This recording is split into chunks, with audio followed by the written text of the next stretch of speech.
Assalamualaikum tuan, hari ini kita bertuah kerana dapat berjumpa dengan penyampai komentator sukan Malaysia. Masya Allah. Silakan tuan kenalkan diri, dah berapa lama karier penyampai radio komentator sukan. Masya Allah. Assalamualaikum, apa khabar semua. Terima kasih kepada Tuan Haji kerana sudi hari ini nak interview saya. Biasanya saya akan interview orang, tapi hari ini saya kena interview. Alhamdulillah, terbalik. Okay, baik. Nama saya Akbar Sahari. Saya adalah merupakan newscaster ataupun pembaca berita untuk siaran Nadi Arena, Astro Arena, saluran 801 dan juga 802. Kalau nak imbau semula sejarah pemberbitan saya dalam bidang penyiaran ni dah lama. Saya bermula pada tahun 1996. Semasa itu saya bersama dengan TV3. Dan masa itu yalah, kita budak betah lagi, baru lah, umur awal 20-an masa tu. Jadi saya banyak bertugas di balik tabir pada tahun 1996, 97 sampai tahun 2000. Tahun 2000 saya diberi peluang lah untuk menjadi pengacara siaran langsung bola sepak masa tu Dunhill, syarikat Wokok yang saja. Jadi kali pertama saya diberikan peluang pada ketika itu, saya masih ingat lagi, tahun 2000 tu di Stadium Sultan Muhammad yang keempat di Kota Baru masa itu. Perlawanan antara pasukan Kelantan menentang pasukan Selangor. Saya sangat ingat kerana itu adalah merupakan debut ataupun kali pertama saya ke udara secara langsung. Pengalaman yang sangat-sangat mengujakan. Saya tak boleh tidur malam. Bila sampai malam siaran langsung tu, semuanya macam tak menjadi lah. Saya berpeluh, pucat, lepas tu saya nervous, menggigil dan macam-macam. Tapi malam itulah yang menjadi permulaan karier saya sebagai seorang pembaca berita dan juga pengulas sukan. Dan selepas itu, tahun 2000 sampai tahun 2003, saya bersama dengan sebuah syarikat produksi yang menerbitkan secara langsung untuk RTM. Jadi saya banyak berkecimpung sebagai voice over talent, sebagai penyampai secara langsung. Saya banyak terlibat dengan siaran bola sepak, termasuk Copa America, Piala Dunia, kejohanan Euro dan sebagainya. Tahun 2003 penghujung, saya masuk semula TV3. Saya join balik TV3 tahun 2003 sampai 2010. Dan sepanjang 7 tahun tu banyak program secara langsung di TV3 yang saya involve. Saya rancangan bola bicara Cafe Sukan, rancangan bola bicara Scoreboard. Saya sebagai penerbit dan juga sebagai pengacara pada ketika itu, dan saya terlibat dengan macam-macam program lain lah bersama dengan TV3.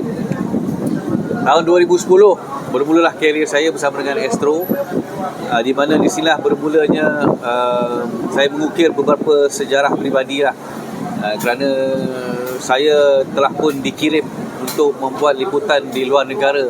Bermula pada tahun 2010 tu saya dah dihantar ke UK beberapa kali untuk membuat liputan berita membabitkan sukan pemotoran dan juga sukan-sukan bola sepak.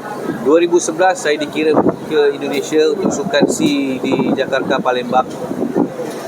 2012 ini sejarah yang memang tak pernah terfikir di fikiran saya lah. Saya dikirim ke London selama hampir sebulan untuk liputan tamasya sukan Olimpik. Dan pada ketika itu jugalah kita dapat melihat bagaimana penerjun negara Datuk Panda Lila Rinong berjaya meraih pingat gangsa dalam acara terjun individu 10 meter platform, iaitu pingat untuk sukan terjun di Olimpik yang pertama untuk Malaysia. Dan pada ketika juga saya menyaksikan bagaimana Datuk Lee Chong Wei dikecewakan di sasaran air oleh Lindan dalam final badminton di tamasya sukan Olimpik. Memang saya tak nak lupa lah. Okay. 2013 saya dikirim ke Myanmar untuk tamasya sukan C pada tahun 2013.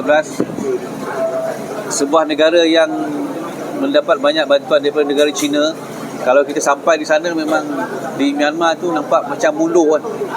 Nampak macam masih lagi nak membangun. Tapi kalau kita tengok fasiliti stadium di Myanmar, saya masih ingat nama stadium tu di Guna Tekdi. dan juga satu lagi stadium saya tak ingat. Stadium ni memang sangat hebat. Saya sendiri terkejut. Jadi saya tanya dengan orang tempatan, mereka katakan bahawa ini adalah kerajaan sepenuhnya daripada negara China. Itu adalah pengalaman saya. 2014 saya dikirim ke Glasgow, Scotland untuk tamasya sukan Commonwealth.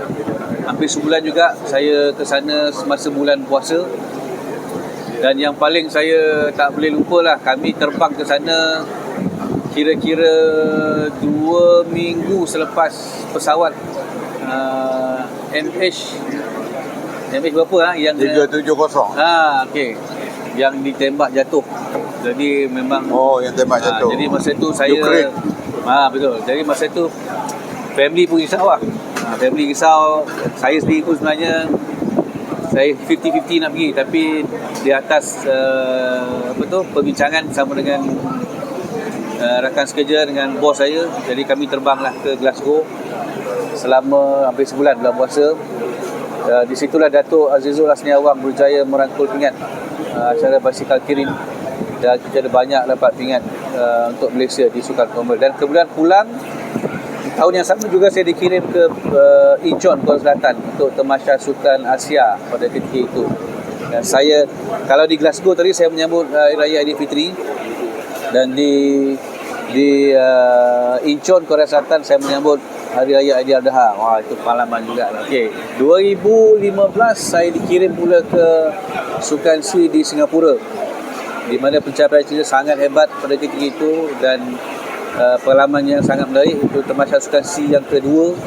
Kemudian pada tahun 2016, ini antara yang saya tak boleh lupa juga, apabila saya dikirim ke Sukan Olimpik di Rio de Janeiro, yang mengambil masa 25 jam penerbangan. Daripada KL kami akan terbang transit di Amsterdam, duduk di Amsterdam 2 hari, dan kemudian kami sambung penerbangan keesokannya 12 jam setengah lagi untuk sampai di Rio de Janeiro, sebuah negara yang sangat jauh, sebuah negara yang mungkin saya takkan pergi kalau saya ada duit untuk melancong, tapi saya dapat pengalaman yang sangat berharga kat sana. Hampir sebulan duduk di Rio, dan saya melihat budaya di sana, berjumpa dengan rakyat antarabangsa, rakan-rakan wartawan daripada seluruh dunia. Itu adalah Olimpik saya yang kedua. Kemudian pada tahun 2017 Sukan CKL, tetapi walaupun diadakan di KL, namun banyak juga pengalaman yang indah lah. Dibuat dari sini kita muncul antara negara terbaik untuk tamasya sukan SEA pada ketika 2018 awal. Saya berpeluang untuk menghadiri Majlis Anugerah Bola Sepak Antarabangsa FIFA di Zurich, New Zealand. Sebab apa saya pergi? Sebab rakyat Malaysia pertama, iaitu Pak Isubri, telah pun dicalonkan sebagai untuk mendapat anugerah jaringan terbaik, anugerah Puskas FIFA. Dan yang paling menaiknya, Pak Isubri, rakyat Malaysia bukan saja yang pertama dicalonkan, tapi juga menjadi rakyat pemain bola sepak daripada rantau Asia yang pertama memenangi anugerah Puskas pada malam itu, yang disampaikan oleh bekas bintang bola sepak Brazil, iaitu Ronaldo, di Zurich. Pergi masa itu musim sejuk, salju tebal. Namun highlights of the trip itu ialah kemenangan Pak Isubri. Dan pada tahun 2018 untuk sukan Commonwealth, saya dikirim ke Gold Coast, Australia, untuk tamasya sukan Commonwealth. Dan kemudian pada tahun yang sama juga saya ke Jakarta untuk tamasya sukan Asia. Itu antara pengalaman yang saya tak boleh lupakan.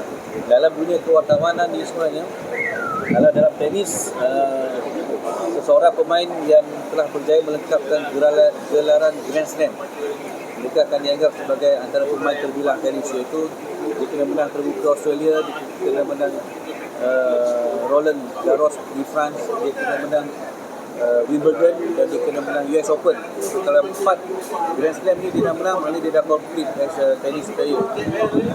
Sebagai wartawan sukan, saya juga telah melengkapkan telah melengkapkan Grand Slam, pencapaian Grand Slam, iaitu saya dah buat liputan tamasya sukan SEA Kementerian Sukan Asia, Kementerian Sukan Commonwealth dan juga Kementerian Sukan Olimpik. Jadi ini antara pencapaian yang sangat membanggakan bagi seseorang wartawan. Dan alhamdulillah saya juga pernah berpeluang untuk membuat liputan kejohanan Euro pada tahun 2008. Masa itu di Austria dan juga di Austria, Switzerland. Euro 2008. Saya dikirim ke sana dan ada satu pengalaman lagi yang saya tak boleh lupakan pada tahun 2011. Setahun sebelum Kemasan Olimpik, saya ke Korea untuk membuat temu bual bersama dengan manusia terpantas di dunia, iaitu Usain Bolt. Jadi saya dapat menemu bual Usain Bolt secara peribadi, one-on-one interview, dapat bergambar selfie dengan Usain Bolt. Dan saya rasa dan sekarang Usain Bolt masih lagi kekal sebagai manusia terpantas dunia. Saya masih lagi menyimpan gambar itu dan saya akan jadikan semua kenangan-kenangan ini untuk hadapan generasi selepas saya, untuk anak cucu saya. Dan alhamdulillah saya masih lagi bertugas sekarang ni sebab usia pun dah menjangkau 50 tahun. Jadi saya lebih banyak bertugas di belakang tabir lah. Baca berita juga saya sekala, tapi saya banyak bertugas di belakang tabir lah, pada penerbit dan juga sebagai assignment editor lah, untuk menangkan assignment bagi dan alhamdulillah saya lagi bertugas. Dan terima kasih kepada anda semua yang menyokong saya sejak dulu dan juga sentiasa melihat, menyaksikan untuk perkembangan sukan tanah air dan juga sukan antarabangsa di saluran 81 Expo Arena Ali Sukan